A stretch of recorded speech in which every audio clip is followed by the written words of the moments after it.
The Moon Hall was full that night. Every pack from 3 territories had traveled for miles to see one thing happen: the crowning of a new Luna. Silver chains hung from the wooden beams above, and the smell of burning cedar filled the air. Hundreds of wolves stood shoulder to shoulder on the benches, all of them waiting for the same moment. At the center of the hall stood Elara Voss, dressed in a plain gray gown. Across from her stood Kade Thornwood, the Alpha King, tall and calm, with the weight of an entire kingdom resting on his shoulders. Their families had arranged this bond 7 years earlier, when Elara was only 11 years old. Everyone in the room expected her to kneel and accept the collar that would make her his Luna forever. She did not kneel. Instead, she stood completely still and said one word that no one expected to hear: "No." The silence that followed felt heavier than stone. Nobody in the hall moved. Even the torches on the walls seemed to flicker slower, as if they too were holding their breath. Kade felt something shift inside him the moment she spoke. His wolf, the powerful animal spirit that lived beneath his human skin, surged forward with a force he had never felt before. It wanted to answer for him, to claim her right there in front of everyone. He clenched his fists at his sides and forced himself to stay calm, though his eyes had already begun to change color, the black slowly turning to gold. "Say that again," he said quietly. His voice was steady, but everyone in the room could hear the tension underneath it. "You heard me the first time," Elara answered. "I will not be given away like property. You negotiated for me the way someone negotiates for land, not for a person." A few gasps rose from the crowd. Somewhere near the back, her father lowered his head in embarrassment. Kade crossed the hall in only a few steps, and the crowd parted to let him through, the way water moves around a stone. He stopped close to her, so close that she could see the gold spreading fully across his eyes now. His wolf was rising to the surface, eager to take control. "You cannot reject me in front of my entire kingdom," he said. "I just did," she replied, her voice calm despite the pounding in her chest. The whole hall seemed to inhale at once. Nobody had ever seen anyone speak to the Alpha King this way, let alone in public, let alone the woman meant to become his mate. Elara kept her eyes fixed on a torch bracket just past his shoulder, refusing to look directly at his face. She knew what would happen if she did. His face had a way of making people forget their own names, their own reasons, their own strength. She needed to hold on to all 3 today. Kade reached out and tried to take her wrist, an old habit built into him since childhood, a signal of claiming that meant everything among wolves. She stepped back before his fingers could close around her arm. That was the moment his control slipped completely. It was not violence. It was something stranger, and in some ways more frightening. His wolf rose up inside him and refused to go back down. When he spoke again, 2 voices came out together, layered over one another, one clearly human and one clearly something else entirely. "She is not permitted to reject the bond," the second voice said, deeper and rougher than his own. "There is no bond," Elara said firmly. "There never was a real bond. There was only a piece of paper our fathers signed when I was a child, long before I had any say in my own life." For a moment, something in Kade's expression cracked. Beneath all his anger and his wolf's fury, there was a flicker of the boy he used to be, the one who used to sneak into her family's orchard and steal figs from the trees when they were both too young to understand what their families had planned for them. "I asked you plenty of questions over the years," he said, his voice lower now. "You asked me what I wanted for my birthday," Elara replied. "You never once asked if I wanted this life. Not the bond, not the crown, not any of it." She turned and began to walk away. The crowd parted again, letting her pass through the middle of the hall as if she carried something they were all afraid to touch. Kade did not follow her.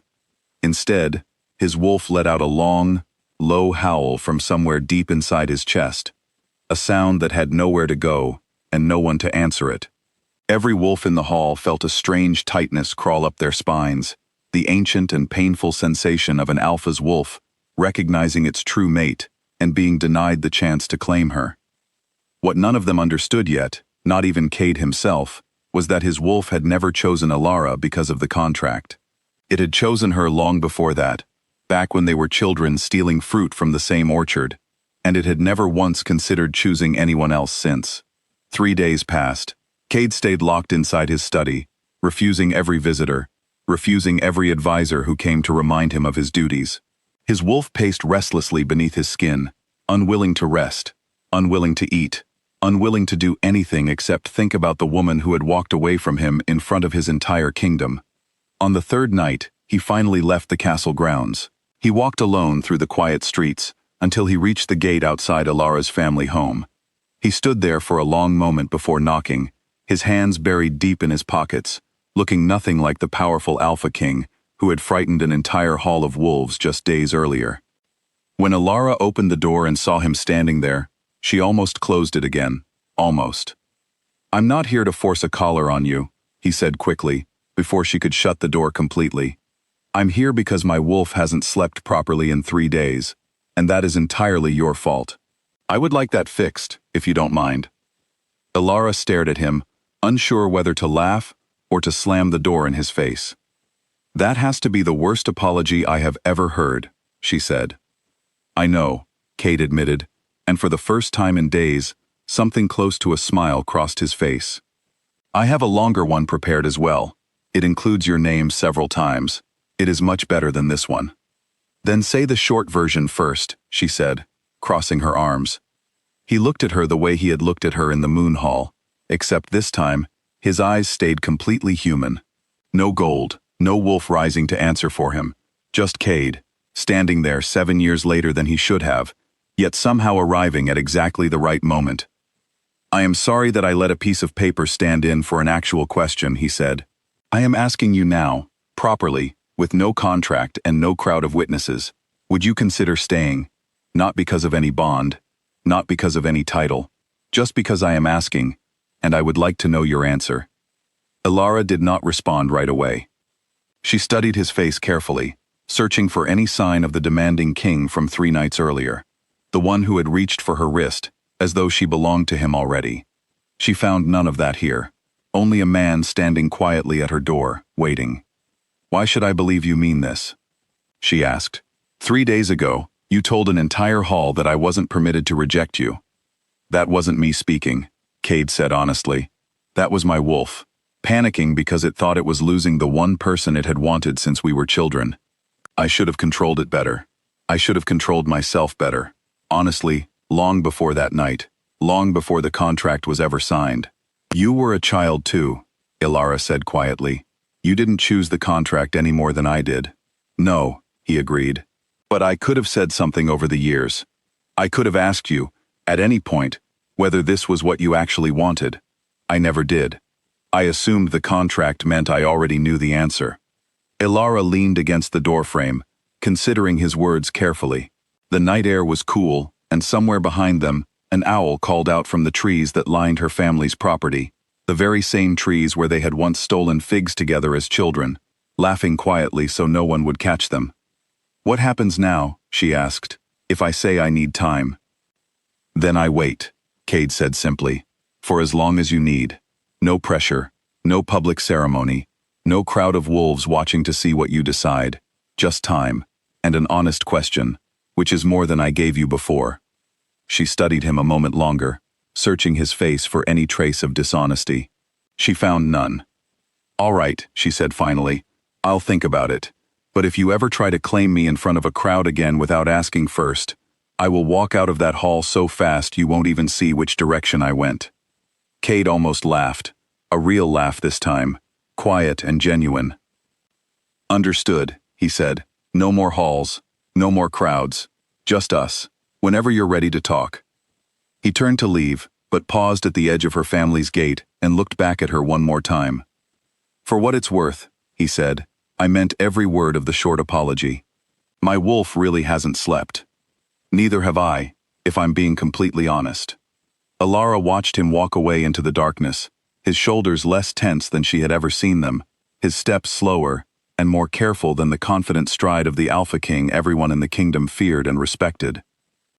She closed the door softly behind her and stood in the quiet hallway of her family home for a long moment, thinking about the boy who used to steal figs, and the king who had just asked her, for the very first time in 7 years, what she actually wanted.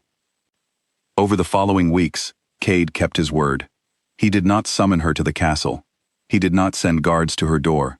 Instead, he sent short letters, simple and honest, asking about her day, her thoughts, her opinions on matters large and small. Slowly, carefully, Elara began writing back. Their letters became conversations, and their conversations became visits, quiet ones, far from the eyes of the kingdom and the pressure of tradition. Kade learned things about her he had never bothered to ask before: her favorite season, her fear of deep water, the reason she always looked away from torchlight when she was nervous. Elara, in turn, learned that the king who had frightened an entire hall was patient in ways she never expected, willing to listen far more than he spoke. Months later, when Elara finally stood before him again, it was not inside the moon hall, and there were no silver chains hanging from the rafters.